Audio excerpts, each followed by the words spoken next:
বাংলাদেশ বরাবরই অসাম্প্রদায়িক দেশ ছিল মন্তব্য করে বিএনপির জাতীয় কেন্দ্রীয় নির্বাহী কমিটির ভাইস চেয়ারম্যান বরকতুল্লাহ বুলু বলেছেন, সকল সম্প্রদায়ের প্রচেষ্টায় বাংলাদেশ স্বাধীন হয়েছে, তা না হলে বাংলাদেশ সৃষ্টি হতো না। শুক্রবার চৌমুহনীর স্থানীয় একটি অভিজাত রেস্টুরেন্টে বেগমগঞ্জ উপজেলা ও চৌমুহনী পৌরসভার বিএনপির আয়োজনে অনুষ্ঠিত আসন্ন শারদীয় দুর্গাপূজা শান্তিপূর্ণ ও সুষ্ঠুভাবে সম্পন্ন করার লক্ষ্যে আয়োজিত সভায় তিনি এ কথা বলেন।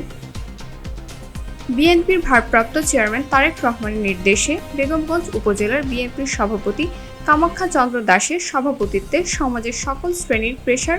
প্রতিনিধি, বেগমগঞ্জ থানা ও চৌমুহনী পৌরসভার হিন্দু সম্প্রদায়ের গণ্যমান্য ব্যক্তি ও সকল পূজা উদযাপন কমিটির সদস্যরা অনুষ্ঠানে উপস্থিত ছিলেন। অনুষ্ঠানে অন্যান্যদের মধ্যে অতিথি হিসেবে নোয়াখালী জেলার বিএনপির সদস্য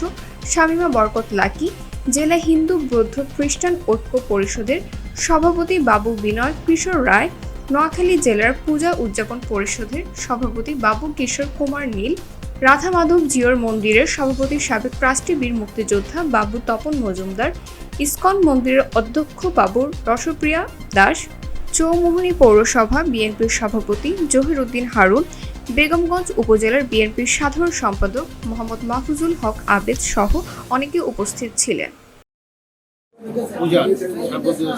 দুর্গাপূজার জন্য পর্যাপ্ত পরিমাণে নিরাপত্তা দিল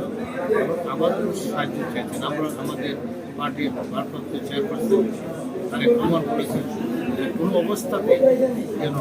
এই দুর্গাপূজায় কোনো রকম অঘটন না ঘটে। আমাদের প্রত্যেকটি নেতা কর্মীদের নির্দেশ দিয়েছেন পূজা কমিটি পূজা মণ্ডপ পাহারা দেওয়ার জন্য